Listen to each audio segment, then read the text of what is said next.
O Senhor esteja convosco. Ele está no meio de nós. Proclamação do Evangelho de Jesus Cristo, segundo Mateus. Glória a vós, Senhor. Naquele tempo, disse Jesus à multidão: em verdade eu vos digo, de todos os homens que já nasceram, nenhum é maior do que João Batista. No entanto, o menor no reino dos céus é maior do que ele. Desde os dias de João Batista até agora, o reino dos céus sofre violência, e são os violentos que o conquistam. Com efeito, todos os profetas e a lei profetizaram até João. E se quereis aceitar, ele é o Elias que há de vir. Quem tem ouvidos, ouça. Palavra da salvação. Glória a vós, Senhor. Que as palavras do Santo Evangelho perdoem os nossos pecados. Amém. Continuamos a nossa caminhada em preparação para a celebração do Natal do Senhor Jesus. E nesta caminhada, a palavra de Deus é um convite sempre à esperança, é um convite à conversão. Desse modo é que nós iremos encontrar o Senhor da vida. O encontro que será para nós de grande alegria, se de fato nós nos prepararmos para isso. Quando nós rezamos a Salve Rainha, nós dizemos: a vós suspiramos, gemendo e chorando neste vale de lágrimas. Gemendo e chorando neste vale de lágrimas. Quer dizer que neste mundo a nossa vida transcorre em meio a sofrimentos, em meio a provações, a dificuldades. Sejam elas que venham de fora, do exterior, seja do nosso próprio interior, pelas nossas dificuldades pessoais, pelos nossos limites e também pelos nossos pecados. E o mundo que nos rodeia coloca muitas barreiras,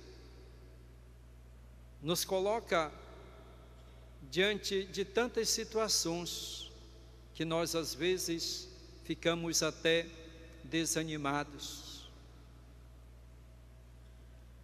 Quase que perdemos o rumo e não sabemos nem como agir. E diante disso nós podemos ter a tentação de resolver os problemas e as dificuldades sozinhos, resolver com as nossas forças humanas. Mas se nós fizermos desse modo, nós iremos fatalmente fracassar. Ou então nós podemos lutar, reagir com a força de Deus, confiando em Deus. Nós podemos comparar a nossa vida como uma embarcação que está no alto mar. Essa embarcação pode estar no alto mar sem ter um rumo, sem ter uma direção, não sabe onde pode aportar e não ter os instrumentos aptos para chegar em algum lugar. E diante de uma tempestade, esse barco, essa embarcação pode naufragar. Assim pode ser a nossa vida. Ou então, pode ser uma embarcação que tem uma vela, ou tem um motor, e tem uma direção, sabe onde quer chegar, e ela vai conseguir, porque tem os instrumentos e sabe o rumo que deve seguir. Ora, a nossa vida deve ser confiada nas mãos de Deus. É como uma barca navegar, em que depende de nós usarmos os instrumentos à nossa disposição, e Deus é aquele que nos conduz. Ele é o porto onde nós queremos chegar, Ele nos conduz e nos dá a força para nós não desanimarmos diante das tempestades, das dificuldades que nós encontramos ao longo da nossa vida. Deus deve ser o porto seguro para nós. Existe uma grande diferença entre aquele que caminha confiando em Deus, movido pela fé, e aquele que não acredita em Deus, ou aquele que não cultiva uma fé.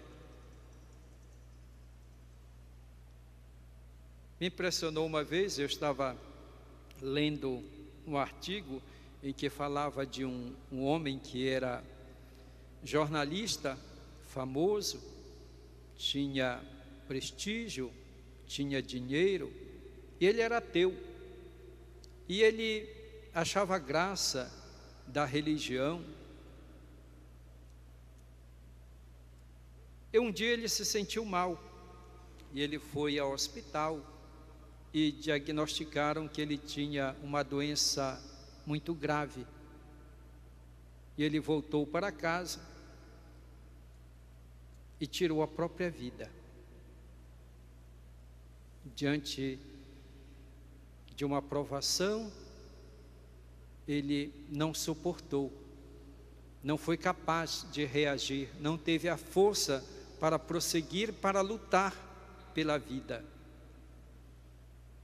Mas eu conheci uma outra pessoa, quando eu era seminarista, eu fui visitar, naquele tempo era chamado leprosário,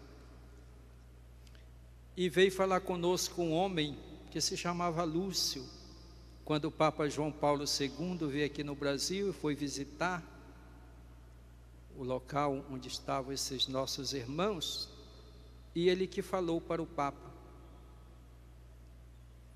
Um homem pequenino, todo deformado pela doença, mas falou para nós que estávamos lá com tanta serenidade, com tanto entusiasmo, falando da vida, que foi de grande exemplo para nós. Então vejam aqui a diferença. Este homem que, diante de uma doença tão grave, irreversível, continuou lutando e acreditando na vida, não desistiu. Um homem pobre, um homem sem prestígio diante dos homens, mas levou adiante a sua vida. Veja a diferença então da pessoa que tem fé e daquela que não tem fé. Quem tem a fé é capaz de superar as barreiras, as dificuldades, as provações. Ter fé não significa que nós não iremos passar por tribulações ou por doenças, mas ter fé significa que nós teremos a força de Deus para enfrentarmos as dificuldades, para carregarmos a nossa cruz e sermos felizes, mesmo em meio às adversidades. A palavra de Deus hoje, na primeira leitura que nós ouvimos, nos convida justamente a confiar em Deus, não perder a esperança, que Deus tem todo o poder e é capaz de transformar toda uma realidade, toda uma situação de sofrimento, numa situação em que as pessoas perderam a confiança, numa nova realidade, porque Ele tem poder para isso. O que Ele espera de nós é a confiança nele, é a certeza de que Ele está conosco, de que Ele não nos abandona. Portanto, prossigamos a nossa caminhada confiando em Deus, tendo fé em Deus. Hoje nós celebramos a memória de Santa Luzia, e Santa Luzia é um exemplo para nós. Ela foi capaz de enfrentar até mesmo o martírio, porque tinha uma grande fé, um grande amor a Deus. O amor que superava até mesmo o apego à própria vida, imitando assim o amor de Jesus Cristo por todos nós. Quem tem fé, quem acredita em Deus, enfrenta até a morte. Portanto, queridos irmãos e irmãs, é necessário que nós cultivemos cada vez mais em nós a fé, a confiança em Deus. E essa fé nós cultivamos quando nós justamente ouvimos a palavra, quando nós rezamos, quando nós participamos da Eucaristia. A oração nos faz aumentar a nossa fé, e a fé nos leva à oração. Uma alimenta a outra. E cada vez mais nós vamos crescendo desse modo no amor a Deus.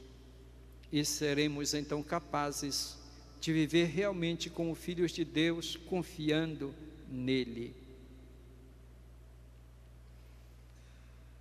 No Evangelho de hoje nós ouvimos algumas palavras de Jesus que nos deixam às vezes confusos. Jesus diz o seguinte: desde os dias de João Batista até agora, o reino dos céus sofre violência, e são os violentos que o conquistam. O que quer dizer isso? Será que Jesus é a favor da violência? Certamente não. Ele que disse para nós: aprendei de mim que sou manso e humilde de coração. Quando Jesus foi preso pelos soldados e Pedro quis defendê-lo, puxando a bainha, puxando a espada, o que é que ele diz? Coloca a espada na bainha. Quem com ferro fere, com ferro será ferido. Quando 2 de seus discípulos queriam invocar fogo do céu para se vingar dos samaritanos que não tinham acolhido Jesus com seus discípulos, Jesus disse que não.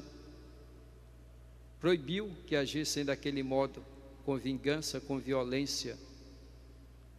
Foram até chamados de Boanerges, isto é, filhos do trovão, filhos do fogo. Portanto, Jesus jamais quis a violência. Quando ele fala aqui dos violentos, quer dizer as pessoas que são capazes de lutar contra si mesmo. A exemplo de João Batista. João Batista, que veio anunciar a chegada do Messias, era um homem violento contra si mesmo. No sentido que João Batista não morava em palácios, João Batista não se vestia com roupas finas, mas com pele de animais, de camelo.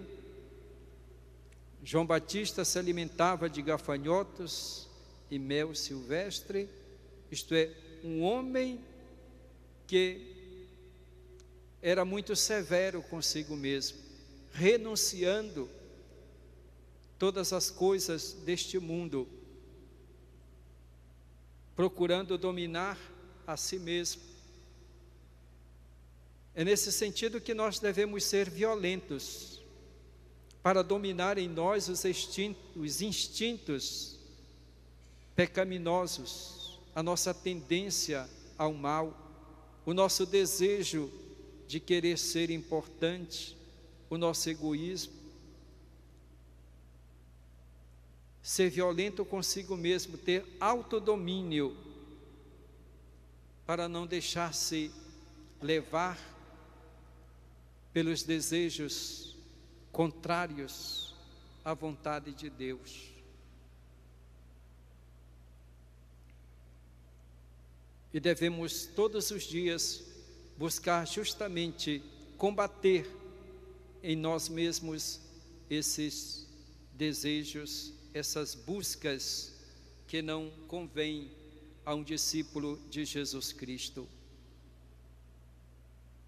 E nós recebemos uma graça maior do que João Batista. João Batista, Jesus diz que é o maior de todos aqueles nascidos de mulher, maior de todos os homens, mas o menor no reino dos céus é maior do que ele.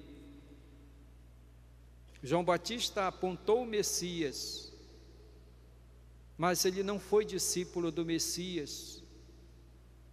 João Batista foi um grande profeta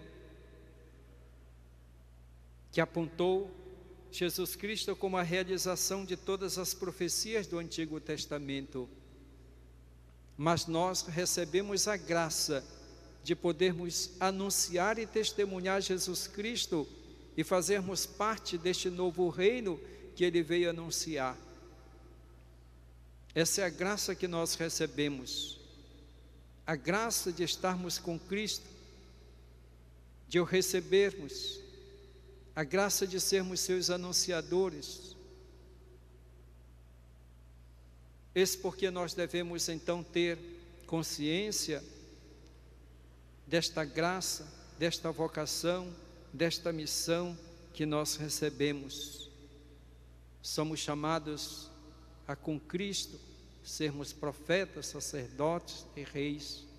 Somos chamados à santidade e recebemos os meios para sermos santos. Recebemos a graça de nos tornarmos filhos e filhas de Deus. Esse porque o menor no reino dos céus, deste reino que Jesus anunciou, é maior do que João Batista. Agradeçamos então esta graça que nós recebemos e procuremos viver a nossa fé com alegria, com esperança, e sejamos sempre e em toda parte testemunhas de Jesus Cristo. A exemplo de Santa Luzia, que deu a vida por amor a Cristo para testemunhar a sua fé. Louvado seja nosso Senhor Jesus Cristo. Para sempre seja louvado.